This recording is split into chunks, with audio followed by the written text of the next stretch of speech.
BCom part third, subject ABST, auditing and management accounting, lesson ratio analysis. Question number 6 जो मैं आज solve करवाने जा रहा हूँ उसकी एक क्लास पहले पूर्व में हो चुकी है, अतः इस क्लास को देखने से पहले, क्योंकि ये क्वेश्चन नंबर 6 की सेकंड क्लास है, क्वेश्चन नंबर 6 थोड़ा बड़ा क्वेश्चन है और थोड़ी सी इसमें जटिलताएं भी है, इस वजह से मैंने इस क्वेश्चन को थोड़ा डिटेल से भी लिया है हर चीज़ को। इसलिए इस क्वेश्चन के आंसर के 2 पार्ट हो गए। पहला पार्ट इससे पूर्व हो चुका है, अतः आप आंसर नंबर 6 के सेकंड पार्ट को देखने से पहले फर्स्ट पार्ट को आप ज़रूर देखें। ठीक है, क्वेश्चन नंबर 6 2 पार्ट में है, एक इससे पहली क्लास हो चुकी है, आज ये क्वेश्चन नंबर 6 की सेकंड क्लास है। फर्स्ट क्लास में अपन ने एवरेज ट्रेड रिसेबल और एवरेज इन्वेंट्री और एवरेज ट्रेड, सॉरी दो ही चीज़, एक तो इन्वेंट्री और एक ट्रेड रिसेबल, और तीसरा है ट्रेड अकाउंट पेबल, जो आज अपन इस क्लास के माध्यम से समझते हैं। उसके बाद में अपन जो भी रेशो हैं वो सोल्व करेंगे। थोड़ी सी प्रॉब्लम ये है इस क्वेश्चन में, मैं आपको पहले बता देता हूँ कि इसने, यहाँ लिख देता हूँ, 1 मिनट वापस मिटा देंगे, 2014, 15 और 2015, 16 इस तरह से नीचे इसने पूछा है। क्वेश्चन में नीचे देखिए, वर्ष 2014-15 तथा वर्ष 2015-16 के लिए निम्नलिखित अनुपातों की गणना कीजिए। तो आंसर में क्या कर रखा है इसने, 14-15 को 2009 मान रखा है और 2015-16 को इसने 2010 मान रखा है, 2010। ठीक है ना, ठीक है ना। तो ये थोड़ी सी मिसप्रिंट हो गया इसमें, इस बात का विशेष रूप से ध्यान रखें। 2014-15 का 2009 मान रखा है आंसर में और 2015-16 का 2010 मान रखा है। और यहाँ तक भी चलो कोई बात नहीं, टेक्निकल मिस्टेक हो गई मान लेते हैं, लेकिन इसने पूछा तो इस हिसाब से है और जितने भी आंसर्स हैं वो 2015-16 के पहले मिलेंगे, मतलब 2015-16 का 2010 दे रखा है आंसर में, तो इसके आंसर पहले हैं इसके बाद में, है ना। पूछने में इस तरह से पूछा है 2014-15 पहले, उसके बाद में 2015-16, लेकिन आंसर उल्टे हैं, 2015-16 के पहले आंसर दिए हुए और 2014-15 के बाद में आंसर दिए हुए। तो एक बार आप इस चीज़ को ध्यान से देख लें तो आपकी क्लियर ये चीज़ समझ में आ जाएगी, है ना।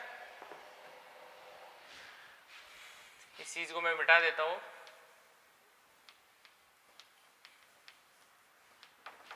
चलो आगे, ये आंसर क्वेश्चन नंबर 6 की सेकंड क्लास है। Calculation of trade accounts payable. 31 मार्च 2014 का बैलेंस है 25,000 रुपये, 31 मार्च 2015 का बैलेंस है 53,000 और 31 मार्च 2016 का बैलेंस है 29,000। 2014-15 का देख लेते हैं अपन पहले। 1 अप्रैल 2014 का, मतलब 1 अप्रैल है तो ओपनिंग बैलेंस है वो 25,000 है ना। कैसे, जो 31 मार्च 2014 का जो बैलेंस है 25,000 वही 1 अप्रैल 2014 का होगा, क्योंकि क्लोजिंग बैलेंस ही ओपनिंग बैलेंस होगा। और 31 मार्च 2015 का जो बैलेंस है वो आपको दिया हुआ है 53,000 रुपये। तो एवरेज ट्रेड अकाउंट पेबल कैसे निकलेगा, opening trade account payable plus closing trade account payable divide 2। Account payable का मतलब, ट्रेड अकाउंट पेबल का मतलब आप ये समझिए कि इसका दूसरा नाम एवरेज क्रेडिटर्स भी होता है। मतलब अकाउंट पेबल का मतलब क्रेडिटर्स, और ट्रेड लगा दिया तो व्यापारिक लेनदार, है ना, वो एक ही बात है। तो अकाउंट पेबल का मतलब क्रेडिटर्स, है ना, तो कहीं पर भी अकाउंट पेबल आ रहा है इसका मतलब आप समझिए क्रेडिटर्स है। कंपनी एक्ट 2013 मतलब कंपनी अधिनियम 1956 था पहले, वो बदल के कंपनी अधिनियम 2013 बन गया है, और उसमें कई चीज़ें बदलाव की गई है। जैसे कॉस्ट ऑफ गुड्स सोल्ड को बोला गया है cost of revenue from operation, sales को बोला गया है रेवेन्यू फ्रॉम ऑपरेशन, और डेटर्स को बोला गया है ट्रेड रिसेबल, क्रेडिटर्स को बोला गया है अकाउंट पेबल, स्टॉक को इन्वेंट्री बोला गया है। ठीक है ना, इस तरह से कुछ नामों में बदलाव हुए हैं, तो वो भी आपको धीरे धीरे नामों में जो बदलाव हुए हैं वो भी आपको सीखने पड़ेंगे, थोड़े आदत में लाना पड़ेगा उनको, जब आपकी ये चीज़ें क्लियर हो पाएगी। ठीक है, तो ओपनिंग ट्रेड अकाउंट पेबल आपका 25,000 है और क्लोजिंग ट्रेड अकाउंट पेबल आपका 53,000 है, दो का भाग दे देंगे 39,000 रुपये। वर्ष 2015 का वर्ष 2014-15 का क्या आ जाएगा, एवरेज ट्रेड अकाउंट पेबल मतलब एवरेज क्रेडिटर्स आ जाएगा। वर्ष 2015-16 का देखिए 1 अप्रैल 15 का, क्योंकि 15-16 का मतलब 1 अप्रैल 15 से 31 मार्च 16 तक, तो 1 अप्रैल 2015 का ओपनिंग बैलेंस 31 मार्च 15 का जो 31 मार्च जो 2015 का जो क्लोजिंग बैलेंस है वही 1 अप्रैल 2015 का ओपनिंग बैलेंस होगा 53,000, और 31 मार्च 2016 का 29,000 रुपये बैलेंस, ये क्लोजिंग बैलेंस हो गया। अब एवरेज कैसे निकलता है ये आपके ऊपर सूत्र लिखा हुआ है, opening trade account payable plus closing trade account payable divide 2। तो ओपनिंग है आपका 53,000 रुपये और क्लोजिंग है आपका 29,000, 53,000 प्लस 29,000 डिवाइड 2, ये हो गया आपका 41,000 रुपये। ठीक है, 2015-16 का 41,000 और 2014-15 का 39,000 रुपये, कैसे भी निकालो पहले, है ना, कोई फर्क नहीं पड़ता। अब अपन पहला रेशो है करंट रेशो। करंट रेशो का फॉर्मूला है करंट असेट्स बटा करंट लायबिलिटीज। तो 2015-16 का पहले निकाल लेते हैं, क्योंकि बुक्स में अपने आंसर भी इसी हिसाब से दे रखे हैं। तो वर्ष 2015-16 का देखिए आप, करंट रेशो का फॉर्मूला करंट असेट्स बटा करंट लायबिलिटीज। तो करंट असेट्स निकाल लेते हैं। देखिए करंट असेट्स में क्या क्या चीज़ें हैं, और रही बात कि यहाँ पर 2015-16 है, तो 2015-16 का मतलब 1 अप्रैल 2015 के बैलेंस लें या 31 मार्च 2016 के बैलेंस लें। तो यहाँ पर जितनी भी करंट असेट्स का बैलेंस लेना है वो 31 मार्च 16 का लेना है। फिर 2015-16 का जब अपन करेंगे, 14-15 का करेंगे, तो 31 मार्च 2015 का डाटा लेंगे अपन। ठीक है ना, यहाँ पर 31 मार्च 2016 का लेंगे पूरा, यहाँ लेंगे 31 मार्च 2015 का। तो इसके अंदर बुक्स में देखिए दे रखा है 2016 का मार्च में केस है 2,000 रुपये, 2,000 रुपये केस है, आप बुक्स में देख लीजिए। उसके बाद में 4,500 है आपके मार्केटेबल सिक्योरिटीज। उसके बाद में ट्रेड रिसेबल यानी डेटर्स है आपके 27,000। उसके बाद में इन्वेंट्री यानी स्टॉक है आपका 30,000, और उसके बाद में एडवांसेज है 4,500। ठीक है, तो इनका टोटल हो गया 68,000, यानी करंट असेट्स 68,000। रही बात करंट लायबिलिटीज की, तो करंट लायबिलिटीज में एक ही चीज़ अवेलेबल है, ट्रेड अकाउंट पेबल मतलब क्रेडिटर्स, और वो 29,000 रुपये 15-16 में। इस तरह से अपनी करंट असेट्स 68,000 रुपये आ गई है, और करंट लायबिलिटीज अपनी 29,000। 68,000 में 29,000 का भाग देंगे 2.34 अनुपात 1 बटा 1 लगा दो भाई। ठीक है, क्योंकि अनुपात में आता है करंट रेशो 2.34 अनुपात 1। 2014-15 का अपन कैलकुलेशन करते हैं। फॉर्मूला अपन ने ऊपर लगा रखा है करंट असेट्स बटा करंट लायबिलिटीज। तो करंट असेट्स दोबारा से कैलकुलेट कर लेते हैं। इसके अंदर 31 मार्च 2015 के बैलेंस आएंगे।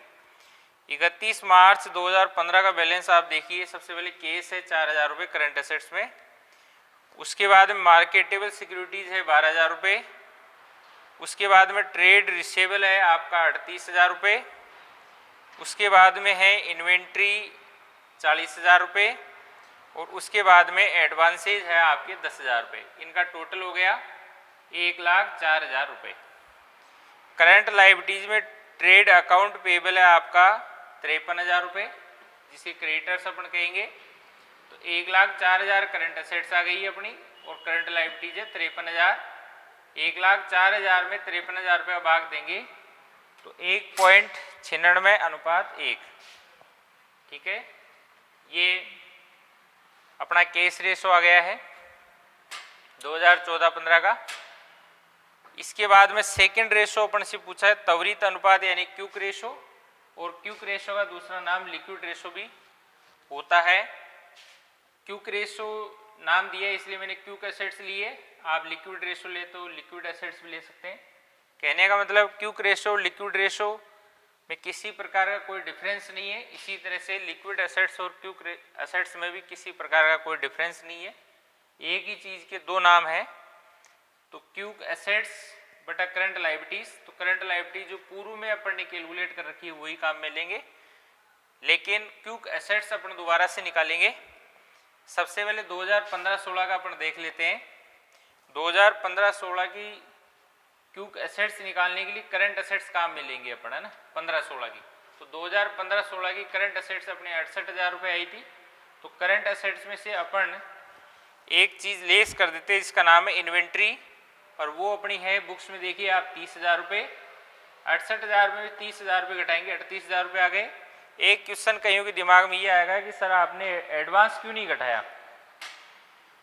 Payment in advance, advance income tax हो तो आपको घटाना है। ओनली एडवांसेस लिखा हुआ है तो उसे आपको नहीं घटाना है, उस समय पे केवल आप इन्वेंट्री घटाएंगे। ठीक है, तो इस तरह से अपनी क्यूक एसेट्स 38,000 रुपये आ गई है, और करंट लायबिलिटीज पहले से कैलकुलेट है 29,000। 1.31:1 यह आपका क्यूक रेशो आ गया 2015-16 का। नेक्स्ट 2014-15 का क्यूक रेशो देखिए। फॉर्मूला तो पहले से है क्यूक एसेट्स बटा करंट लायबिलिटीज।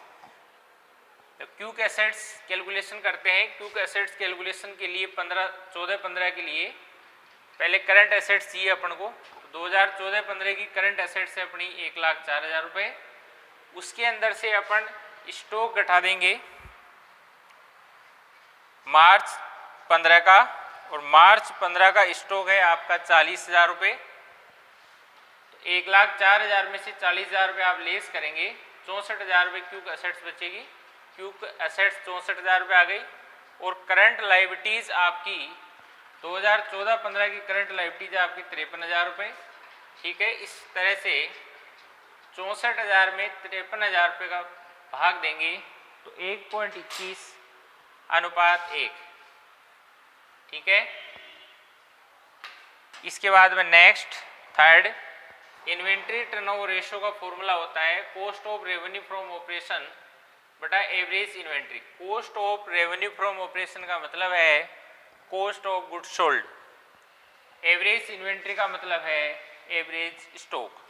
एक ही जो मद है उसका अदर नेम भी है, मतलब दूसरा नाम भी है। सबसे पहले 2015-16 कैलकुलेट करते हैं। तो cost of revenue from operation March 16 का देखिए आप। Cost of revenue from operation यानी कॉस्ट ऑफ गुड्स सोल्ड वर्ष 2015 का मार्च का देखिए कितना है, 80,000 रुपये cost of revenue from operation. और 35,000 रुपये अपने पिछली क्लास के अंदर मैंने शुरू में भी कहा था कि क्वेश्चन नंबर 6 की ये सेकंड क्लास है, इससे पहले क्वेश्चन नंबर 6 की फर्स्ट क्लास हो चुकी है। उसके अंदर एवरेज इन्वेंट्री 2015-16 का 35,000 रुपये अपने कैलकुलेट किया था। इस तरह से 80,000 में 35,000 का भाग देंगे 2.29 टाइम्स आ जाएगा। ठीक है, इन्वेंट्री टर्नओवर रेशो। वर्ष 2014-15 का देखिए cost of revenue from operation मतलब 31 मार्च 2015 का देखिए आप 73,000 रुपये दे रखा है बुक्स में, और एवरेज इन्वेंट्री पिछली क्लास में 36,000 रुपये अपन ने कैलकुलेट की थी। वहाँ देखें आप 73,000 रुपये में 36,000 का भाग देंगे तो 2.03 टाइम्स इन्वेंट्री टर्नओवर रेशो आ जाएगा वर्ष 2014-15 का। Next, trade receivable turnover ratio, इसका मतलब debtors turnover ratio. Debtors turnover ratio का फॉर्मूला होता है क्रेडिट सेल्स या नेट सेल्स बटा एवरेज ट्रेड रिसीवेबल। तो देखिए क्रेडिट सेल्स का मतलब होता है उधार बिक्री, और उधार बिक्री इस क्वेश्चन में नहीं दी हुई है, इसलिए अपन क्रेडिट सेल्स के स्थान पर नेट सेल्स काम में लेंगे। और नेट सेल्स भी नहीं दी हुई है, ओनली सेल्स दी हुई है। और सेल्स और नेट सेल्स में क्या डिफरेंस होता है, यदि सेल्स दी हुई है और सेल्स रिटर्न भी दिया हुआ है तो सेल्स में से आप सेल्स रिटर्न लेस कर दें, उसके बाद में जो बैलेंस बचता है वो नेट सेल्स कहलाता है। और जब क्वेश्चन में सेल्स रिटर्न नहीं हो, ऐसी स्थिति में सेल्स और नेट सेल्स में किसी प्रकार का कोई डिफरेंस नहीं होता है, ठीक है ना। तो यहाँ पर नेट सेल्स का मतलब आप रेवेन्यू फ्रॉम ऑपरेशन समझिए, मतलब सेल्स, और एवरेज ट्रेड रिसीवेबल अपन ने पिछली क्लास में कैलकुलेट कर रखा है। वहाँ से आप देखें वर्ष 2015-16 का नेट सेल्स यानी रेवेन्यू फ्रॉम ऑपरेशन मार्च 16 का देखें आप, सेल्स 1,05,000 रुपये बुक्स में दिया हुआ है, और 32,500 एवरेज ट्रेड रिसीवेबल पिछली क्लास में कैलकुलेट किया, वहाँ देखें आप। तो 1,05,000 में 32,500 का भाग देंगे, डिवाइड करेंगे तो 3.23 times trade receivable turnover ratio यानी डेटर्स टर्नओवर रेशो आ जाएगा। नेक्स्ट, वर्ष 2014-15 का नेट सेल्स यानी रेवेन्यू फ्रॉम ऑपरेशन मार्च 2015 का बुक्स में देखें 97,000 रुपये दिया हुआ है, और एवरेज ट्रेड रिसीवेबल 2014-15 का पिछली क्लास में देखें आप 28,500 कैलकुलेट किया हुआ है। तो 97,000 में 28,500 का भाग देंगे, डिवाइड करेंगे तो 3.4 टाइम्स, ठीक है, आंसर आ जाएगा। नेक्स्ट और last, trade payable turnover ratio. Trade payable turnover ratio का मतलब है, यानी इसका दूसरा नाम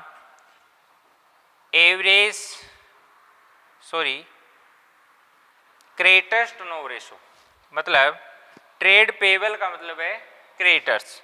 क्रेडिटर्स टर्नओवर रेशो दूसरा नाम है। इसका फॉर्मूला जो है वो क्या है, क्रेडिट परचेज, मतलब उधार क्रय नहीं हो तो फिर नेट परचेज अपन ले लेंगे, और एवरेज ट्रेड पेबल आज की क्लास में अपन ने कैलकुलेशन की है, वो अपन ने क्वेश्चन के शुरू में समझा था। ये trade account payable, trade payable कह दीजिए या ट्रेड अकाउंट पेबल कह दीजिए, एक ही बात है।